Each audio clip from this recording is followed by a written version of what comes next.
الحمدللہ. جزاک اللہ خیر، بہت ہی خوبصورت جواب تھا. جزاک اللہ استاذہ جی. السلام علیکم استاذہ، کیا حال ہے آپ کا؟ خیریت سے؟ استاذہ میرا آپ سے جو سوال ہے نا وہ آج کل کی سوسائٹی سے ریلیٹڈ ہے.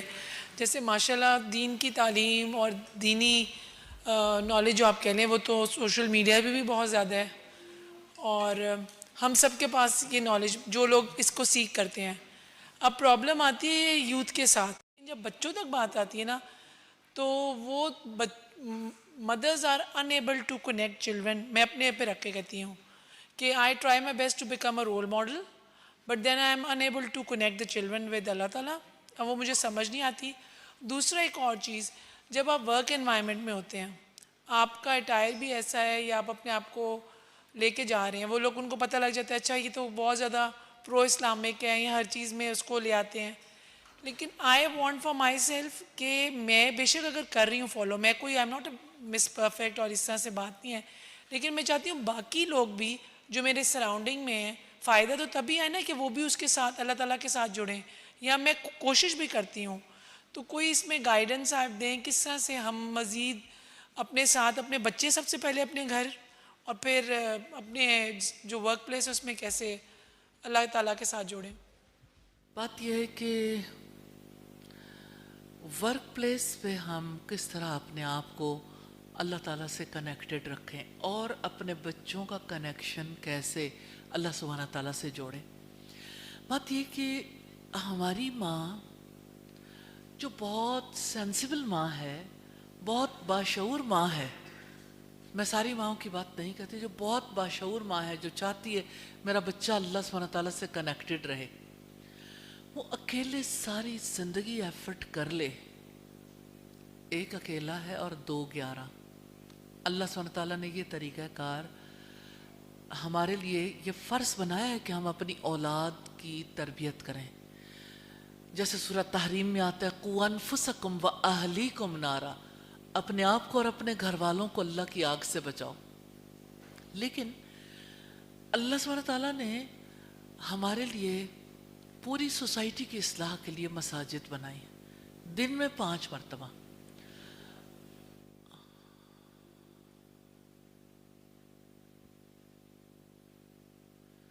دن میں 5 مرتبہ اللہ سبحانہ تعالیٰ کے ساتھ کنیکٹڈ رہنے والے صرف اللہ تعالیٰ سے کنیکٹڈ نہیں رہتے، آپس میں بھی.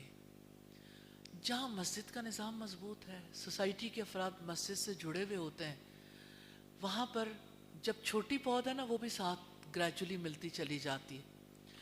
پہلے بچے ماں کے ساتھ مسجد جاتے ہیں پھر باپ کے ساتھ، لیکن انفارچونیٹلی ہم ایسی سوسائٹی سے تعلق رکھتے ہیں جہاں مسجد کے ساتھ تعلق بہت کمزور پڑ گیا، اور اس تعلق کی کمزوری کی وجہ سے بچے، یعنی سب سے پہلی بات یہ ہے کہ ماں کے لیے مسجد کو ممنوع قرار دیا گیا. جب ماں مسجد نہیں گئی اور مسجد میں ماؤں کے لیے، خواتین کے لیے جگہ بھی نہ رکھی گئی، پھر باپ کے ساتھ مسجد جانا، تو باپ اگر فرض کریں کہ نارملی ایسا ہے ہمارے یہاں کہ مرد جو ہیں وہ کم نمازی ہیں، یعنی مسجد کے نمازی کم ہے، تو اگر باپ خود مسجد نہیں جاتا. میری نئے آنے والے لوگوں سے ریکویسٹ ہے کہ کائنڈلی اگر آپ وہ بھی اپنے موبائل سائلنٹ پہ کر لیں تو تھوڑا سیشن کنٹینیو کرنا آسان ہو جائے گا. جی پلیز استاد. تو اگر یعنی باپ نمازی نہیں ہے، باپ بچوں کو مسجد نہیں لے کے جاتا، تو پہلے نمبر پر تو یہ ڈسکنیکٹ کر دیا نا اپنے بچے کو ایک نیک ماحول سے، جہاں 5 دفعہ جانا تھا، 5 دفعہ پیوریفیکیشن کا عمل ہونا تھا. اب اکیلی ماں اگر اپنے بچے کی تربیت کرنا چاہے، جو کہ ہماری سوسائٹی کا ایک یعنی عجیب المیہ ہے کہ نارملی یہ سمجھا جاتا ہے کہ تربیت کرنا صرف ماں کی ذمہ داری ہے. نارملی باپ اس کی ذمہ داری نہیں لیتے. اس کا یہ مطلب نہیں کہ سارے باپ، لیکن میجورٹی ایسے ہی افراد کی ہے جو تربیت کرنا اپنی ذمہ داری نہیں سمجھتے. تو ایسے میں بہت مشقت ہو جاتی ہے. تو میں پھر بھی کہنا چاہتی ہوں کہ جیسے آپ اچھی مجالس میں جاتے ہیں اور مجالس میں جا کے آپ یہ دیکھتے ہیں کہ ایمان بڑھتا ہے، اسی طرح سے بچوں کا ایمان بھی مجالس میں جانے سے بڑھتا ہے. نیک مجلس کتنی ضروری ہے, اچھے لوگوں سے دوستی, پھر اچھی مجالس میں جانا, پھر باقاعدہ طور پر دینی تعلیم دلوانا, ان چیزوں کی ضرورت اپنی جگہ پر رہتی ہے. لیکن وہ بچے جو بڑے ہو گئے, اب وہ ان ساری حدود سے نکل گئے, اب ان کا کیا کریں؟ ان کے لیے بھی دعا کرنی چاہیے. اور سب سے بڑی بات یہ ہے, ہمارے اسلاف, ایک بزرگ کے بارے میں یہ کہا جاتا ہے کہ جب لیلۃ القدر آتی تھی تو وہ ہمیشہ اپنے لیے دعا کرتے تھے, یا اللہ مجھے اچھے دوست نصیب کر دے. تو اپنے بچوں کی اچھی دوستیوں کے لیے بھی دعا کرنی چاہیے. اور یہ ہے کہ بچوں کی ہدایت کے لیے ماں باپ سجدے میں وہ دعا کریں جو رسول اللہ نے سکھائی. اللہم اہدی, نام لے لیں, اللہم اہدی نعمان, یا اللہم اہدی عائشہ. تو جب آپ دعا کرتے ہیں, اور یہ کوئی یہ نہیں کہ ادھر دعا کر کے بچہ بالکل ٹھیک مسلمان ہو گیا, یہ تو زندگی بھر کی باتیں ہیں. اللہ سبحانہ تعالیٰ ہی کو معلوم ہے کہ وہ کب راستہ بنے گا. لیکن بچوں کی اچھی دوستیوں کے لیے, اچھی مجالس میں شرکت کے لیے, پھر بچوں کی ہدایت کے لیے دعائیں کرنے کے لیے, یہ سب طریقہ اختیار کریں گے تو اللہ تعالیٰ انشاءاللہ آسانیاں کرے گا. لیکن اصل بات یہ ہے کہ بچوں کے لیے ایسے سیشنز ہوں, ایسے ان کے لیے یعنی ماحول مہیا کیا جائے جس کی وجہ سے انہیں بھی کچھ کہنے کا, کچھ سننے کا, کچھ یعنی ان کی کنفیوژنس دور ہوں, ان کے ڈاؤٹس دور ہوں, اور وہ بھی دین کی طرف آنے کے قابل ہو جائیں. تو یہ سارے طریقے آزمانے کی ضرورت ہے. سب سے بڑی چیز دعا ہے. السلام علیکم. میرا نام کائنات جاوید ہے اور میں لاہور کالج کی ایم فل کے اسٹوڈنٹ ہوں.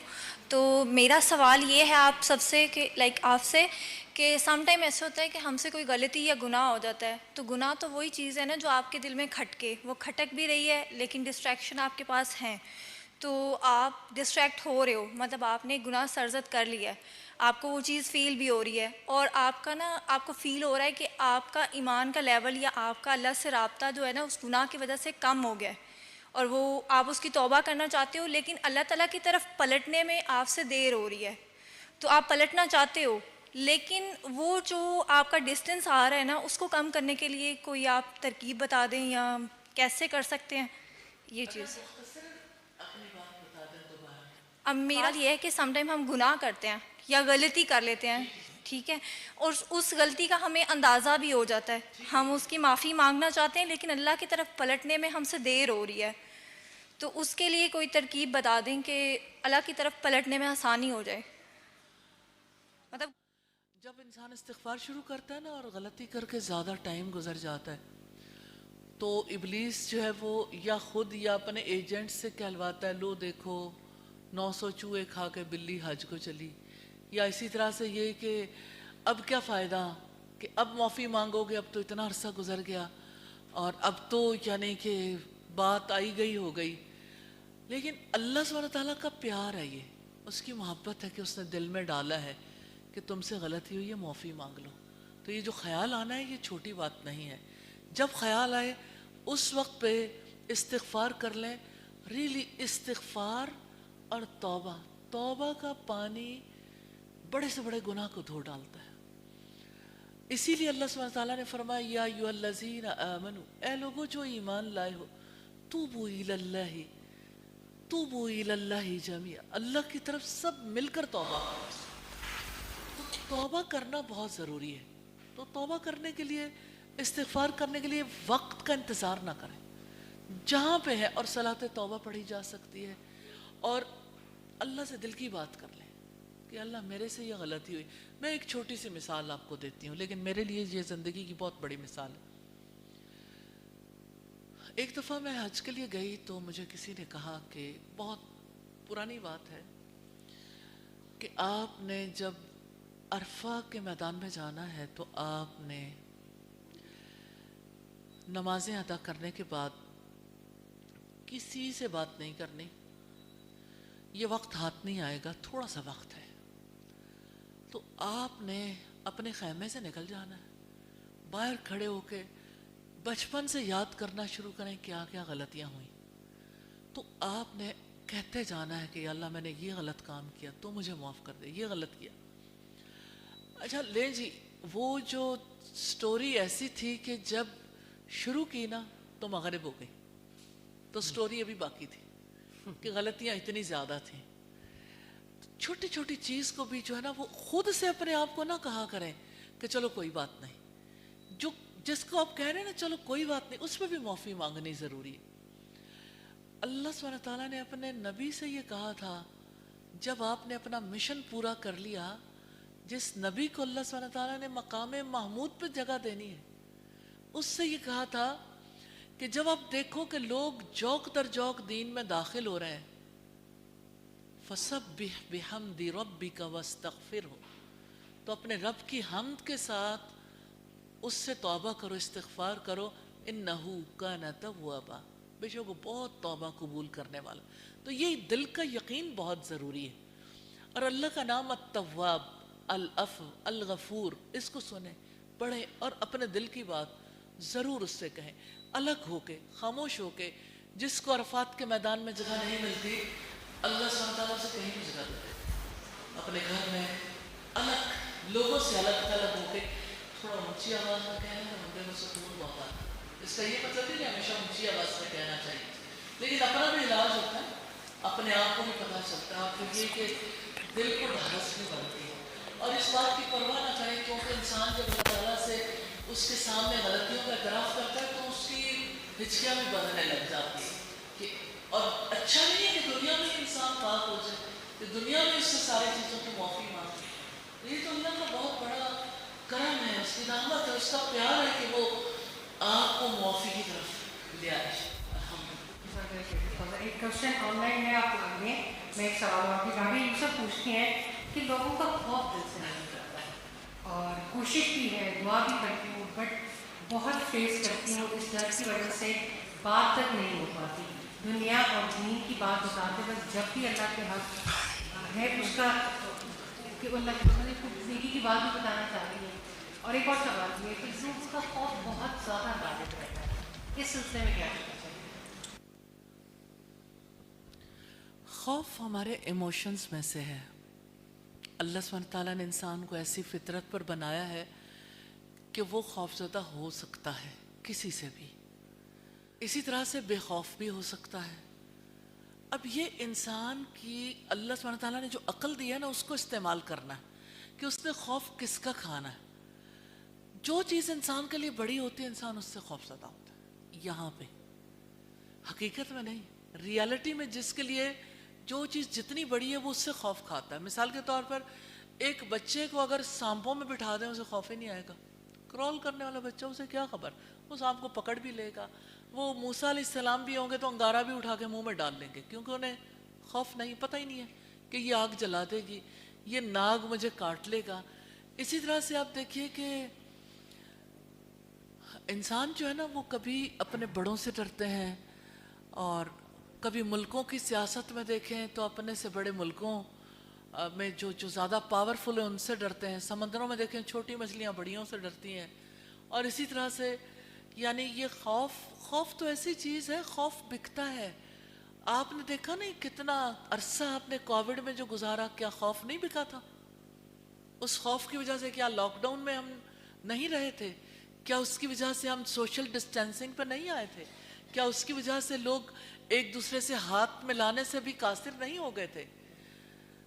تو ہمارے یہاں تو کوئی، جب ریسرچ ہوتی ہے نا، کوئی میڈیسن آتی ہے مارکیٹ میں، تو سب سے بڑی چیز جس پر کام کیا جاتا ہے وہ خوف ہے.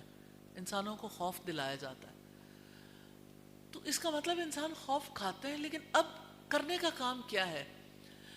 انسان جس وقت اللہ سبحانہ تعالیٰ کو اس کے ساتھ تعلق جوڑتا ہے، اللہ تعالیٰ کی قدرت، اس کی عظمت، اس کی رحمت کو بڑا سمجھتا ہے، اللہ سبحانہ تعالیٰ کے اسماء و صفات پہ غور کرتا ہے، اس کا ایک تعلق جڑ جاتا ہے نا، تو اس کی نظر میں، اس کے دل میں، اس کی زندگی میں کوئی بڑا نہیں رہتا، پھر اسے کسی سے ڈر نہیں لگتا. میں ایک ایگزامپل دینا چاہتی ہوں، ایسی ہزاروں لاکھوں ایگزامپلز ہیں. اللہ کے رسول صلی اللہ علیہ وسلم کے ساتھی جن کے اہل مکہ نے سولی پہ لٹکا کے نا پہلے ان کے کان کاٹے، بازو کاٹے، آپ سوچ سکتے ہیں کان کٹے نا، کبھی آپ کو موقع ملے نا، اللہ آپ کو کبھی نہ دکھائے، لیکن کان کٹتے دیکھیں خون کے فوارے نکلتے ہیں، یہ کوئی عضو کٹے نا یوں فوارے ابلتے ہیں۔ اب آپ سوچئے کہ ان سے کہا گیا کہ اگر تمہاری جگہ محمد ہوتے تو کیا یہ زیادہ اچھا نہیں تھا؟ تو انہوں نے کہا کہ اگر میری آزادی کے عوض ان کے پاؤں میں کانٹا بھی چبھ جائے مجھے گوارا نہیں ہے۔ پھر جب یعنی خون کے فوارے ابلے تو انہوں نے کہا فزت برب الکعبہ، رب کعبہ کی قسم میں کامیاب ہو گیا۔ خوف نہیں تھا۔ کس چیز نے بے خوف کیا؟ اللہ کے خوف نے۔ تو دو طرح کے خوف انسان کے سامنے ہیں۔ انسان خوفزدہ ہو سکتا ہے مال کی وجہ سے، فائنینشیل کرائسس، بچوں کے رشتے نہیں ہو رہے خوفزدہ ہو سکتا ہے۔ اچھا سوسائٹی میں کوئی یعنی کہ خاندانی اعتبار سے کوئی ایسا معاملہ ہو گیا کہ اہل خاندان کی نظروں میں کسی کا مقام نہیں رہا، سوسائٹی میں کسی کا مقام نہیں رہا، یا خوف ہے کہ ایسا ہو جائے کہ لوگ مجھے برا سمجھنے لگیں، یا اسی طرح سے کسی بھی قسم کا خوف۔ تو یہ سارے خوف بہت چھوٹے ہو جاتے ہیں جب اللہ کا خوف بڑا ہو جاتا ہے، کیونکہ اللہ سبحانہ تعالیٰ کا خوف دل کی عبادت ہے۔ تو سلیکشن تو انسان نے کرنی ہے اور نا۔ اللہ تعالیٰ کا خوف آپ کے اوپر اس طرح سے وہ نہیں کرتا نا، یعنی آپ کو پھر ایک بھلائی کے راستے کی طرف لے کے جاتا ہے، باقی سارے خوف تو آپ کو ایک کیونکہ اللہ سبحانہ تعالیٰ نے اجر اتنا بڑا بتایا، وَلِمَنْ خَافَ مَقَامَ رَبِّهِ جَنَّتَانِ، جو اللہ کے آگے کھڑے ہونے سے ڈر گیا اس کے لیے دو باغ ہیں، یعنی باغات ہی باغات۔ تو یہ تو اللہ کے وعدے ہیں نا۔ تو خوف تو اس کا کھائیں جو واقعی عظیم ہے، جس کی پکڑ یعنی جس کی گرفت ہم پر مضبوط ہے۔ ہماری سانسیں، ہماری سماعتیں، ہماری بصارت، ہمارا سب کچھ اس کے کنٹرول میں ہے۔ خوف تو اس کا کھانا چاہیے کہ اس کی نافرمانی نہ ہو جائے۔ جی تو جب ایک انسان اللہ کا خوف نہیں رکھتا نا تو اللہ تعالیٰ بھی اس پر انسانوں کا خوف مسلط کر دیتے، پھر انسان اس سے کبھی وشیس سرکل سے نکل نہیں پاتا۔ یہ بہت اہم بات ہے کہ اور استاذہ یہ جو ہم ڈسکشنز کرنا چاہتے ہیں، یہ جو ہم کوشچن آنسر سیشن کرنا چاہتے ہیں، بہت سارے سوال ہیں جو ذہنوں میں کہیں نہ کہیں پھنس جاتے ہیں اور ہمیں اس کا جواب نہیں مل رہا ہوتا۔ آن لائن میں دیکھ رہی ہوں کہ مسلسل ایک سوال بہت زیادہ ہے۔ ایک اور سوال ہے، جنت پوچھتی ہیں کہ میں اتنا ڈپریس ہو چکی ہوں کہ میرا کسی چیز میں دل نہیں لگتا، نہ دنیا میں نہ دین میں۔ استاذہ یہ کیفیت ہمارے نوجوانوں میں، ہماری بوڑھوں میں، خواتین میں، بچوں میں، یہ لفظ اتنا کامن ہو گیا ہے کہ ہم ڈپریس ہو گئے، ہمیں انزائٹی ہو گئی ہے۔ یہ کیا ہالونیس ہے، یہ کیا وجہ ہے جس کی وجہ سے ہم چاہتے ہیں کہ آپ لوگ آئیں اور جواب دیں اور کوئی رہنمائی ملے کہ کیا۔ اب ایک اور سوال ہے جس میں یہی کہا جا رہا ہے کہ ہم قرآن بھی پڑھتے ہیں، حدیث بھی پڑھتے ہیں، لیکن عمل میں اس طرح سے ہم نہیں لا پاتے ہیں۔ اچھا قرآن پڑھتے ہیں، ہم اللہ سے تعلق جوڑنے کی کوشش کرتے ہیں، لیکن لوگوں کا یا خوف دل سے نہیں نکلتا یا کسی نہ کسی ایسے فیز میں ہے، کیوں اللہ نہیں مل پاتا؟ تین سوال آپ نے اکٹھے کر دیے، پہلے کون سا سوال بتاؤں؟ جواب پہلے یہ بتا دیں کہ میں اتنا ڈپریس ہو چکی ہوں، نہ دنیا میں دل لگتا ہے نہ دین میں دل لگتا ہے، یہ کیفیت بہت سارے لوگوں پہ آ رہی ہے سوسائٹی میں۔ اچھا میں یہ سمجھتی ہوں کہ یہ اللہ سبحانہ تعالیٰ کی طرف سے رحمت ہے۔ اگر کسی پہ ایسی کیفیت طاری ہو تو یہ اللہ تعالیٰ کی طرف سے ایک چانس ملا ہے، بے شک۔ اس چانس کو اویل کرنا ہے، کیونکہ اللہ تعالیٰ بلانا چاہتے ہیں اپنی طرف، لیکن انسان کو سمجھ نہیں آتی۔ کہ آپ کو یاد نہیں ہے کہ رسول اللہ صلی اللہ علیہ وسلم کا بھی کہیں دل نہیں لگتا تھا؟ آپ غار حرا جاتے تھے، آپ جب غار حرا جاتے تھے کئی دن وہاں رہتے تھے، کیا آپ کے بیوی بچے نہیں تھے؟ آپ اس وقت تک نبی تو نہیں بنے تھے، آپ کو نہیں پتا تھا کتاب کیا ہوتی ہے، ایمان کیا ہوتا ہے، لیکن آپ غار حرا میں جاتے تھے اور آپ کو نہیں پتا چلتا تھا میری قوم کیسے سدھرے گی، یہ کیسے ایمان لائیں گے، کس طرح ان کے معاملات سالو ہوں گے۔ تو اس کا مطلب یہ ہے کہ اللہ سبحانہ تعالیٰ نے اس کا جواب بھی دیا ہے کہ ہم نے آپ پر سے وہ بوجھ اتار دیا جو آپ کی کمر توڑے ڈال رہا تھا۔ تو کمر توڑ دینے والے دکھ ہے یہ کہ انسان تنہائی کا شکار ہو جائے، اس کو سمجھنا ہے، اس کے اندر ہالونیس، اس کے اندر ایک ڈپریشنل کیفیت ہو، انگزائٹی، بے قراری. تو ہمیں مڑ کے پھر رسول اللہ صلی اللہ علیہ وسلم کی طرف دیکھنا ہے کہ اللہ سبحانہ تعالیٰ نے انہیں اس کا حل کیا دیا تھا. اقرا بسم ربک الذی خلق، پڑھو پڑھو اپنے رب کے نام سے جس نے تمہیں پیدا کیا. اللہ اکبر. کیا ڈپریشن کا علاج پڑھنا ہے؟ یس. اس لیے کہ ہالونس ہے. آپ کو پتہ ہی نہیں ہے کہ میں کون ہوں، میرا پرپس آف لائف کیا ہے، میں نے لائف میں کرنا کیا ہے. آپ کو ساری دنیا اندھیر نظر آتی ہے تو روشنی کیا ہے؟ العلم نور، علم روشنی ہے. رسول اللہ کی اس کیفیت کا حل اللہ سبحانہ تعالیٰ کی طرف سے کیا تھا؟ ایسا تو نہیں ہے کہ جب آپ پر پہلی وحی آئی تھی اور آپ کو کہا گیا اقرا بسم ربک الذی خلق تو آپ اسی وقت بالکل ٹھیک ہو گئے. آپ گھر آئے تھے، آپ کا دل ایسے دھڑک رہا تھا، آپ کو لگتا تھا جب جبریل علیہ السلام نے آپ کو سینے سے لگا کے خوب بھینچا تھا. آپ گھر آئے تھے تو آپ نے کیا کہا تھا حضرت خدیجہ سے؟ زملونی زملونی، مجھے کچھ اڑا دو. اور حضرت خدیجہ نے چپ چاپ چادر اڑا دی. پھر کچھ دیر کے بعد آپ اٹھ بیٹھے اور آپ نے کہا لقد خشیت علی نفسی، مجھے میری جان کا ڈر ہے. اتنی زیادہ کیفیت آپ کی عجیب تھی پڑھنے کے باوجود کہ مجھے میری جان کا ڈر ہے. ایسے میں کسی سائیکالوجسٹ کی ضرورت نہیں ہوتی. ایسے میں حضرت خدیجہ جیسے پارٹنر کی ضرورت ہوتی ہے، کسی سولے فرد کی ضرورت ہوتی ہے جو یہ کہہ سکے کلا واللہ ما یخزیک اللہ ابدا. لیکن شخص بھی تو رسول اللہ جیسا ہو. ہرگز نہیں، اللہ کی قسم اللہ تعالیٰ آپ کو کبھی رسوا نہیں کرے گا. ڈر لگتا ہے نا انسان کو اپنی رسوائی سے، لوگ کیا کہیں گے. ڈر لگتا ہے نا انسان کو اپنے غم سے کہ اس غم میں میری کیا کیفیت ہو جائے گی، میں کس حال کو پہنچ جاؤں گی. تو حضرت خدیجہ نے کہا تھا 5 باتیں کہی تھیں. ایک بات بھی کافی ہو جاتی ہے. ایک بات ریلی اگر آپ اس پہ غور کریں گے آپ کسی اور ہی دنیا میں پہنچ جائیں. حضرت خدیجہ نے کہا تھا انکا لتصل الرحم، کہ آپ رشتہ داریوں کو جوڑتے ہیں، اللہ آپ کو کبھی رسوا نہیں کرے گا. پھر انہوں نے کہا تھا کہ آپ مہمان نوازی کرتے ہیں، اللہ آپ کو کبھی رسوا نہیں کرے گا. آپ درماندوں کو کما کر دیتے ہیں، محروم مجبور لوگ، بیوائیں، یتیم، آپ ان کا خیال رکھتے ہیں، اللہ آپ کو کبھی رسوا نہیں کرے گا. پھر انہوں نے کہا کہ جب لوگ حق کے معاملے میں مسائل کا شکار ہوتے ہیں آپ ان کی مدد کرتے ہیں، اللہ آپ کو کبھی رسوا نہیں کرے گا. پھر بھی آپ کی کیفیت ٹھیک نہیں ہوئی. پہلی اقرا سے، دوسری بار کاؤنسلنگ، تیسری بار وہ ان کو لے کر ورقہ بن نوفل کے پاس گئی. کیونکہ سمجھ نہیں آ رہی ہوتی نا، کیفیت جو ہے وہ آسانی سے نہیں بدلتی. تو ورقہ بن نوفل نے جب ساری کہانی سنی تو کہا کاش میں اس وقت جوان ہوتا، میں آپ کی مدد کر سکتا اس وقت جب آپ کی قوم آپ کو نکال دے گی. تو رسول اللہ کو یقین ہی نہیں آیا. آپ نے پوچھا کیا مجھے نکال دیں گے؟ وہ تو مجھے صادق اور امین کہنے والے مجھے نکالیں گے. تو انہوں نے کہا اس جیسا پیغام لے کر جب کبھی کوئی آیا ہے اس کے ساتھ ایسا ہی معاملہ کیا گیا.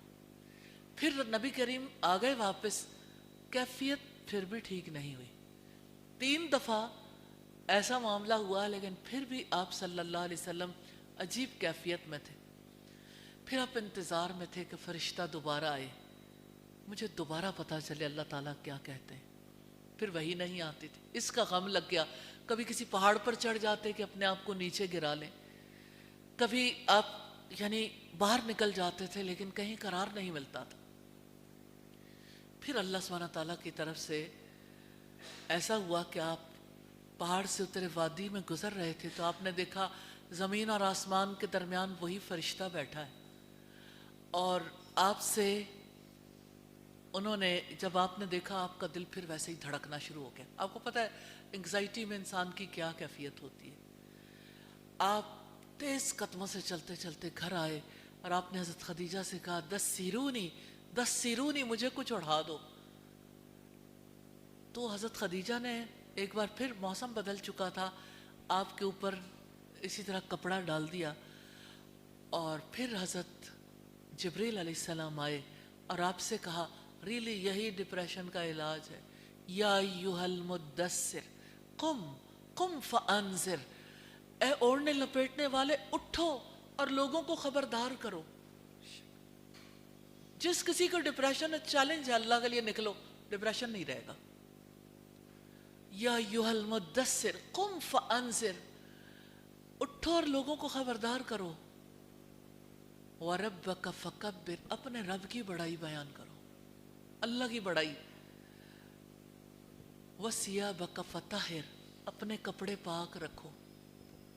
وَالرُّجْزَ فَاهْجُرْ, گندگی سے دور رہو, بتوں کی عقیدے کی گندگی سے. وَلَا تَمْنُنْ تَسْتَكْثِرْ, زیادہ حاصل کرنے کے لیے کسی پر احسان نہ کرو. اللہ اکبر, یہ اتنا بڑا پیکج ہے, اس پہ آپ غور کریں, سمجھیں. اصل چیز یہ ہے کہ لوگوں کے اندر ہالونیس ہے. حافظ ابن قیم کہتے ہیں الوابل السیب میں کہ جیسے انسان کو بھوک لگتی ہے تو اس کے پیٹ میں ایک خلا پیدا ہو جاتا ہے, اسی طرح سے انسان جب اپنے رب کی یاد سے دور ہوتا ہے تو اس کے خلا پیدا ہو جاتا ہے. اس خلا کو اللہ کی یاد کے سوا کوئی چیز دور نہیں کر سکتی. کسی نے مجھ سے کہا کہ میرا بچہ پیدا ہوا اور مجھے پوسٹ پارٹم ڈپریشن ہو گیا. ڈاکٹرز کہیں ڈپریشن کی میڈیسن آپ لے لو, آپ نیند کے لیے میڈیسن لے لو, کیونکہ نیند نہیں آتی تھی انہیں. تو کہتی ہیں کہ مجھے ڈاکٹرز نے جب کہا تو میں نے کہا مٹی سے بنی میڈیسن کھا کے میرے لیے آپ نے یہی سجیسٹ کیا نا میں سوئی رہوں, کیونکہ بغیر اس مٹی کے مجھے نیند نہیں آئے گی. تو مٹی بڑی ہے یا کلام بڑا ہے؟ اللہ کا نام بڑا ہے. میں دیکھوں گی کہ اللہ کا ذکر مجھے ٹھیک کرتا ہے یا آپ کی میڈیسن جو ہے لوگوں کے ڈپریشن کو دور کرتی. کہتی کہ میں نے اللہ سبحانہ تعالیٰ کا ذکر زیادہ کرنا شروع کر دیا.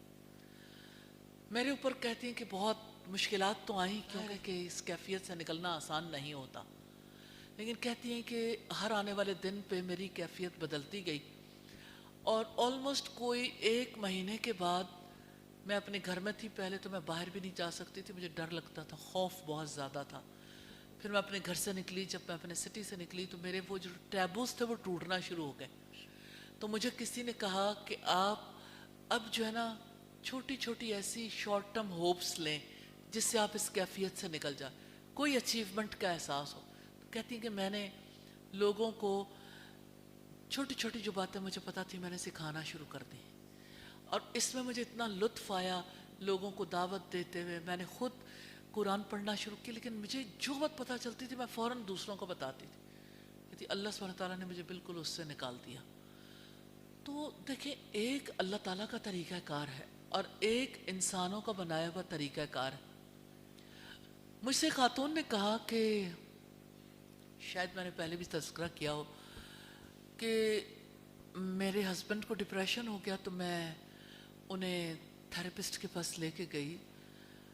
تو انہوں نے کہا کہ آپ ہسبینڈ کے ساتھ نہیں آ سکتی. کہتی ایک سیشن دوسرا سیشن. میں نے کہا کیا بات ہے, یہ تو آپ کو اس پوزیشن میں نہیں ہے کہ بتا سکیں انہیں کیا ہوتا ہے. ان کو تو میڈیسن بھی میں دیتی ہوں, ان کے تو سارے کام میں کرتی ہوں, یہ ایسی کیفیت تک پہنچ گئے ہیں تو مجھے ساتھ بیٹھنے دیں.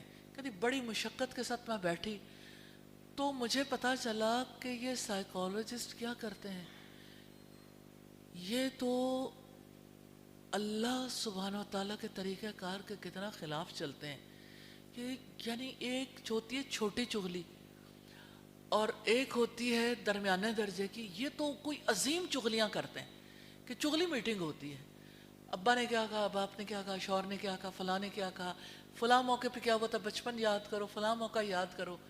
اور وہ جو ایک انسان مصیبت میں پھنسا ہوا ہے نا, اس کو اللہ سے کنیکٹ کرنے کی بجائے اس کے گناہوں سے, اس کی غلطیوں سے کنیکٹ کر دیتے, وہ اور بیچارہ اپنے ویشیس سرکل میں پھنس جاتا. تو اصل میں اللہ سبحانہ تعالیٰ کی طرف لوٹنا ہی حل ہے, کیونکہ ہم اللہ کے ہیں اور اللہ کی طرف لوٹنا ہے. اس کے علاوہ کوئی حل نہیں ہے.